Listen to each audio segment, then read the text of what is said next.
The first thing, આ કદાચ તને ખબર હશે બટ તો બી મારું કહેવાની ફરજ છે. Just look here.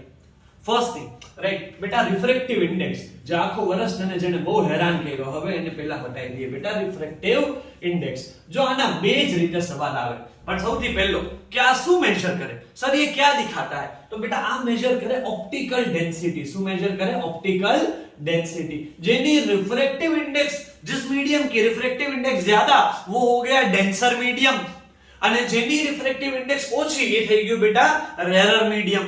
હવે યાદ રાખ કે ભાઈ આમાં તો કે ભાઈ ડાયમંડ ની રિફ્રેક્ટિવ ઇન્ડેક્સ 2.42 જેટલી આપી છે, રાઈટ. આપણી બુક ના અકોર્ડિંગ બેટા હાઈએસ્ટ છે, એક્ચ્યુઅલી માં એવું નથી, બટ આપણે બુક તરફથી જવાનું છે હાઈએસ્ટ. આનો મતલબ શું થાય ધ્યાનથી જો. તો રિફ્રેક્ટિવ ઇન્ડેક્સ નો બેટા એક જ સવાલ જે તને કામ લાગશે કાલે, it is n1/n2 is equals to v2/v1. અને આમ પણ લખી શકાય, ऐसे भी लिख सकते हैं n is inversely proportional to v, कि भाई जितनी स्पीड ऑफ लाइट किसी मीडियम में ज्यादा, स्पीड ऑफ लाइट जो कोई मीडियम में વધારે હોય તો એ મીડિયમ ની રિફ્રેક્ટિવ ઇન્ડેક્સ ઓછી હોય. હવે જો સૌથી ઓછી રિફ્રેક્ટિવ ઇન્ડેક્સ, અગેન ઓનું ટેબલ જોજે, યાદ હે રાઈટ, 1 આપી છે એર ની. મતલબ શું છે કે એર માં લાઇટ ની સ્પીડ જે છે બેટા એ મેક્સિમમ છે આપણી 3 × 10⁸. અને બીજું કે એર ની અત્યારે રિફ્રેક્ટિવ ઇન્ડેક્સ મિનિમમ છે. ऐसे डायमंड से क्या पता चला? आनी रिफ्रैक्टिव इंडेक्स हाईएस्ट છે, तो स्पीड ऑफ लाइट आमा बेटा साव मिनिमम હોય, એટલે बेटा डायमंड ग्लिटर करतो હોય, इसको याद रखना. और कल कोई भी सवाल आए, स्नेल्स लॉ થી વધારે કામ આનું છે તારે કાલના પેપરમાં, ધ્યાનથી જોજે, રાઈટ. n1/n2 પહેલાની અપન બીજાની, તો સામે વેલોસિટી ઊંધી કરી નાખવાની. ક્લિયર હે? રાઈટ. ફટાફટ બેટા ટાઈમ તારો મારે વેસ્ટ નથી કરવો, અને આ જેટલા भी टॉपिक्स તને ના ફાવે આ બધા ડિટેલમાં મેં ચેનલમાં સમજાવેલા છે, તો उसको एक बार देख लेना. सेकंड वन ध्यान से देख, which is बेटा the field lines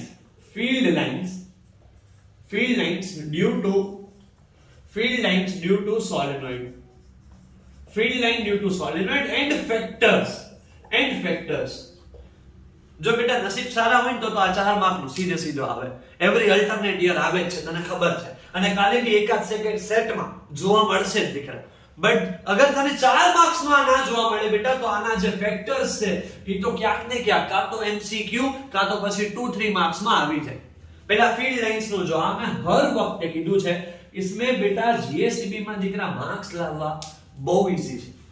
બસ તમારું પ્રેઝન્ટેશન એવું હોવું જોઈએ કે સામેવાળાને જોઈને થાય કે આખું વર્ષ આને ટલ્લા નથી માર્યા, પૂરે साल इसने पढ़ाई की है. ध्यान से देख, આ આપણું બનેવું સોફ્ટ આયન और જે भी मटेरियल છે, આ પછી તો વાઉન્ડ કરી લીધું, આ તો તું મસ્ત કરી લેશે, ये मुझे पता है. फिर यहाँ पे अपन ने कनेक्ट कर दी बैटरी, अब यहाँ से खेल चालू. अब करंट આપણે આમ મોકલવાનો છે ક્લોકવાઇઝ માં બેટા, જ્યાં નેગેટિવ હોય આ નોર્થ, જ્યાં પોઝિટિવ હોય આ સાઉથ. પહેલા તો આટલું બનાવજે, રાઈટ. આમાં હજી મિસ્ટેક છે, અહીંયા કી બી પણ મૂકી દે, આ કરંટ ની ડાયરેક્શન બતાવી દે. And the most important thing જેમાં માર્ક્સ જાય છે, જો હવે ફીલ્ડ લાઇન્સ કેમ બનાવશું ભાઈ, તો અહીંયા પહેલા બે પેરેલલ લાઈન બનાવો. કેટલી? બે પેરેલલ લાઈન બનાવો. એકને ઉપરથી લઈ જા, એકને નીચેથી લઈ જા. क्योंकि क्या होता है बेटा, फील्ड लाइंस जे છે એ તો इक्विडिस्टेंस હોય, અને બીજું નેવર इंटरसेक्ट ईच अदर. तो बेटा आने आ नॉर्थ છે, આ साउथ છે, तो આનો પણ एरो बनाओ, है ना. अब क्या है, तू इसके ऊपर से अगर आने ऊपर से बनावा जइस ને એકાદી લાઈન ટચ થઈ જશે, પેરેલલ નહીં દેખાય, અહીંયા માર્ક્સ તારા કટ થશે. જેવું પેપર તારું 70 ઉપર જાય ને દીકરા, that comes to moderator, और फिर मॉडरेटर यही गलतियां देखेगा. अगर ये कल पूछा जाए अब सेम जो बार मैग्नेट में, ध्यान थी जो क्या नॉर्थ, आ साउथ, आ एक ऊपर से ले जा, एक नीचे से ले जा. कभी भी ऐसे मत करो. आई नो कि तुम सब बहुत अच्छा प्रेजेंटेशन करते हो, बट बेटा यहाँ रिस्क है एग्जामिनेशन में. जो આપણે સિલી મિસ્ટેક કરતા હોય તો આવી તો સાવ બહુ જ આપણા માર્ક્સ લાવવા જેવી મિસ્ટેક છે, ये मत करना. ठीक है. नेक्स्ट आते हैं फैक्टर्स पे कि भाई आ फैक्टर्स आ केना केना पर आनी फील्ड डिपेंड કરે. ધ્યાનથી જો, સૌથી પહેલા તો ફોર્મ્યુલા ઓલો તમે ભણી ગયા યાર, μ0 ni. બસ આ યાદ રાખવાનું, B magnetic field is equal to μ0 ni. આ μ0 નું કોઈ કામ નથી, એ કોન્સ્ટન્ટ છે. બચા ગયા n. આ n નો મતલબ છે નંબર ઓફ ટર્ન્સ પર યુનિટ લેન્થ. ખાલી નંબર ઓફ ટર્ન્સ નથી, નંબર ઓફ ટર્ન્સ પર યુનિટ લેન્થ, કે કેટલી પર યુનિટ લેન્થ માં, પર મીટર માં કેટલા ટર્ન છે. मतलब કે જેટલા ક્લોઝલી આ માઉન્ટ કરીશ ને એટલું વધારે મેગ્નેટિક ફીલ્ડ આવશે. સમજાય છે? જો આ પિક્ચર જોઈ લે બે, ખબર પડે છે, રાઈટ? ઓકે, સેકન્ડ વન દેખ, સેકન્ડ વન કરંટ ઉપર ડિપેન્ડ કરશે, જો ફોર્મ્યુલામાં છે જેમ જેમ કરંટ વધારશું, जैसे जैसे करंट बढ़ाएंगे तो भाई मैग्नेटिक फील्ड बनશે. एंड द लास्ट के nature of material, nature of material. હવે સોફ્ટ આયન રાખ્યું છે તો બહુ જબરદસ્ત મેગ્નેટાઇઝ થઈ જશે, રાઈટ? એ બહુ મેગ્નેટિક, પ્યોરલી મેગ્નેટિક સબસ્ટન્સ છે. પણ જ્યાં તે વુડ કે એવું કંઈક રાખી દીધું તો એટલું મેગ્નેટાઇઝ નહીં થાય. અગેન ઈ તો ભાઈ પેરામેગ્નેટિક માં આવી જશે, રાઈટ? તો એ યાદ રાખવું. Again it has a high weightage. અને તારી સાઈડ થી તને કોઈ भी ક્વેશ્ચન્સ થાય છે, જો મારા સાઈડ થી ઘણું છૂટી શકશે तो तू मुझे पूछ सकता है कमेंट में, and with in an hour taro answer ત્યાં હશે. Don't worry about it. ये क्लियर है, राइट? द नेक्स्ट वन આપણે ટાઈમ વેસ્ટ નથી કરવાનો. નેક્સ્ટ જો, नेक्स्ट में जो आता है बेटा, that is angle of deviation and prism. Angle of deviation and prism वाला एंगल ऑफ डेविएशन पर इंपॉर्टेंट है. क्या इंपॉर्टेंट है इसमें? आ तो बेटा सीबीएसई में मैं एक रात पहला कीधું હતું और नेक्स्ट डे आया था, और વધારે ચાન્સીસ જીએસईबी માં છે. ધ્યાનથી જો કેમ બનાવશો, ફટાફટ જોઈ લે, ટાઈમ વેસ્ટ નથી કરવાનો. આ તારી આવી ઇન્સિડન્ટ રે, જો અહીંયાથી છેલ્લે આ નીકળશે which is emergent રે. આ ઇન્સિડન્ટ, આ emergent. આને બેટા સીધે સીધી લઈ જાય યાર, આ એ ગઈ. આને બેટા સીધે સીધી લઈ જાય, એ ગઈ. ये जो बना, ये this is angle of deviation. अगर तने प्रिज्म नो क्वेश्चन पूछाय छे, डू दिस ऑलवेज एंड मारो प्रेडिक्शन छे દીકરા કે આ જે રીકોમ્બિનેશન છે ને, જો ફોટો દેખાણો રીકોમ્બિનેશન, એના બહુ હાઈ ચાન્સીસ છે. ન્યૂટન્સ ફોર્મ્યુલા, ન્યૂટને શું કર્યું તો એક જો can you C it in the screen, right? કે બે પ્રિઝમ રાખ્યા, બીજું ઇન્વર્ટેડ રાખ્યું, તો પાછી વ્હાઇટ લાઇટ મળી. રીકોમ્બિનેશન ઇમ્પોર્ટન્ટ છે, વાંચી લેજે, राइट? क्लियर है? अभी मैं as I am saying not going in detail, just telling you important questions के काल सवार सुधीમાં આટલું તો કરી જ લેજો. then the next one which is types of decomposition reaction ના types દીકરા, હે ને? આપણને ખબર છે first chapter chemical reaction and equation. કેટલા જાતના ડીકમ્પોઝિશન છે, you know it very well કે ભાઈ છે ઇલેક્ટ્રોલાઇટિક, પછી બીજું છે ફોટોલાઇટિક, ત્રીજું છે थर्मल.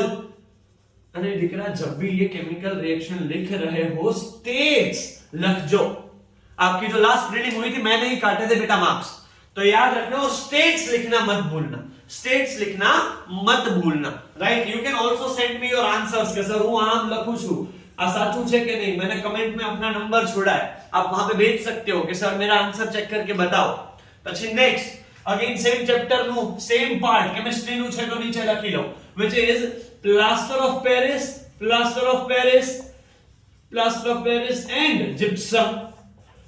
આ બેનું ઓલું ફોર્મેશન વાળું कैल्शियम हेमीहाइड्रेट है ना, CuSO4 वाળું बेटा. इसमें अगेन मैं आंसर जो है आप देखा है, पिक्चर एम राखो છે, बट टेक्स्ट बुक रीड करी, ये अच्छे से करना, दोनों ही अच्छे से करना, right? Then coming to the last वालो, एना પછી बेटा अगेन केमिस्ट्री નું છે बेटा इलेक्ट्रॉन डॉट स्ट्रक्चर. सीखी लेजे बेटा इलेक्ट्रॉन डॉट स्ट्रक्चर. आ બધું બહુ બેસિક છે यार. अगर ये सब तुझे जब प्रीलिम में हम पूछते थे तेरे फुल आने के चांसेस होते थे, तो દીકરા અહીંયા આવી જવું જોઈએ. ઇલેક્ટ્રોન ડોટ સ્ટ્રક્ચર માં બેટા ડોટ થી બનાવવું બહુ ઇમ્પોર્ટન્ટ છે. જો અગેન તારા માટે મેં એક પિક્ચર એક રાખ્યો છે, અને પિક્ચર કરતા બી હું તને સાચું કહું તો ટેક્સ્ટ બુક માં જે મીથેન અને CO2 નું બનાવ્યું છે એ સરખું જોઈ સરખી પ્રેક્ટિસ કરી લે, right? Is this clear? Again one more in chemistry. बेटा ionic compounds ની property, ionic compounds ની property, राइट? આ બધા જ તારે प्रीलिम्स में आवेला છે દીકરા, और इसको ठीक से बहुत ही अच्छे से पढ़ना. આમાં મેઇન ડિફરન્સ हमारे કેવો છે, આયોનિક અને કોવેલેન્ટ વચ્ચે क्या होता है बेटा? एक શું કરે, ઇલેક્ટ્રોન ને લૂઝ કરે, બીજો ગેઇન કરે. જો સમજાવું સિમ્પલી, અહીંયા જો આગળ જેમ કે NaCl છે, આ બેનું કઈ રીતે ભાઈ? तो Na ने क्या किया, Na के पास है 11 इलेक्ट्रॉन, ही बनी गયું Na+ અને એક ઇલેક્ટ્રોન રિલીઝ કર્યો. ऐसे ही दूसरा है अपना Cl એ શું કર્યું, Cl બન્યો Cl-, એને એક ઇલેક્ટ્રોન એક્સેપ્ટ કરી લીધો બેટા. આ ટાઈપનો જે બોન્ડ બને by losing and gaining of electron, it is ionic bond. અને બહુ स्ट्रांग હોય છે, આની प्रॉपर्टीज खास वांचजे। और ऐसे कोवेलेंट में क्या होता है बेटा, ये जो स्ट्रक्चर बना रहे हैं ये सारे कोवेलेंट है, જેમાં શું થાય છે ઇલેક્ટ્રોન શેર હોતે हैं, है ना, જેમ કે આપણો આખું કાર્બન એમાં બધામાં ઇલેક્ટ્રોન શેર થાય છે, ક્લિયર है।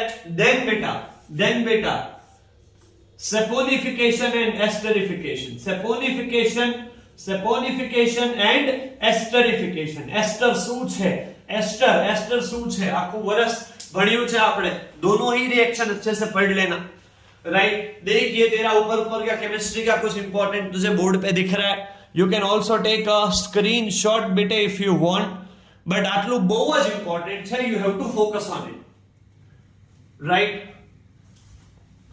let us move ahead।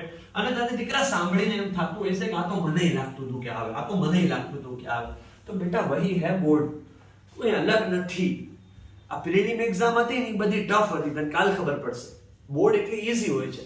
Main વસ્તુ એ છે એન્શિયસ ના થવું, ડરવું નહીં, અને ફૂલ કોન્ફિડન્સ થી પ્રોપર પ્રેઝન્ટેશન થી લખીશ તો તું અને 80 ઓન 80 વચ્ચે બહુ નાનો ગેપ છે, સમજા।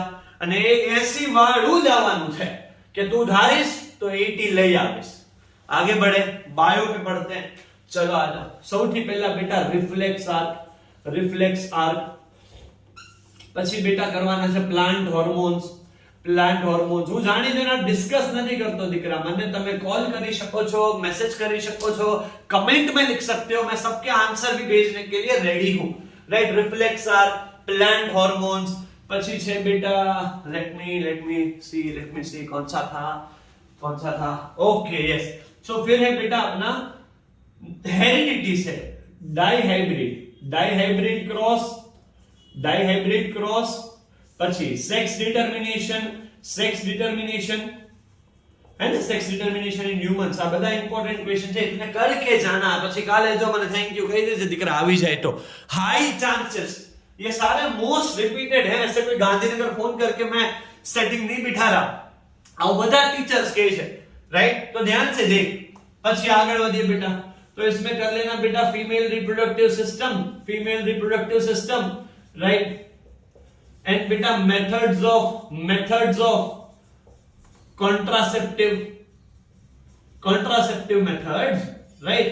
contraceptive methods જેને આપણે કહીએ બેટા ઓલો લાસ્ટ પાર્ટ રિપ્રોડક્શન ચેપ્ટર નો, એનો લાસ્ટ પેજ છે ને જેમાં એઇડ્સ, HIV આ બધું આપ્યું છે, એ પેજ આખું સરખી રીતે ટેક્સ્ટ બુક માંથી વાંચીને જવાનું, રાઈટ। ઘણીવાર શું થાય, આવું HIV ના એઇડ્સ એના ફૂલ ફોર્મ પૂછાઈ જાય, આવું ઘણીવાર આવી જાય, राइट। तो अपना मार्क्स न जावा જોઈએ, ये देख लेना ध्यान से। कोई डाउट आ रहा है, कुछ भी लग रहा है, as I am saying this again and again કે એ બધું મને કમેન્ટ્સ માં પૂછી શકીશ, રાઈટ। અને કાલે આ બધા રિવાઇઝ કરવાના છે, ખાલી ટોપિક્સ નહીં આપું તને, એવી રીતે કહી भी દઈશ કે બેટા આમાં શું લખું, આમાં કેમ કરું, सही जा रहा है। देन बेटा आ गया अपना डबल सर्कुलेशन, ओके। અને બેટા હ્યુમન હાર્ટ નો diagram, human heart diagram, right. હું બેટા શું છે बंडल ऑफ क्वेश्चंस નથી આપવા માંગતો, ચાહું તો इसमें और 6-7 डाल सकता हूं, पर પછી શું ફરક રહ્યો इंपॉर्टेंट નો, ये तो એવું થઈ ગયું કે जो तुझे आते हैं, राइट। इतने में ज्यादा फोकस करना। અને कोई भी बच्चे को हेल्प की जरूरत है, जो बेटा જેટલું भी હું કરું છું, this is not for attention, અને આમાં કાઈ હું ઉપર એટલો નથી પહોંચી જાતો, બટ તમે જરૂર પહોંચો। you can just do one thing, मेरे तक पहुंच जाओ, कहीं भी डाउट हो, मैं आज फ्री हूं, आप मुझे कहीं भी कभी भी पूछ सकते हो। और कल बेटा 5:30 की क्लास में आ जाना। તું ટોપર હોય કે તને ક્લેરિટી ના હોય કે તે આખું વર્ષ વાંચ્યું છે કે આખા વર્ષમાં વાંચ્યું જ નથી, તું બસ આ જાના, બાકી બેટા હું જોઈ લઈશ, राइट। इतने टॉपिक्स जो मैंने लिखे, make sure that you do it. बाकी आई एम हियर, मुझे पूछ सकता है, कॉल कर सकता है। All the best for your test. 80 on 80 लावाना છે, એટલું યાદ રાખજે। चल डू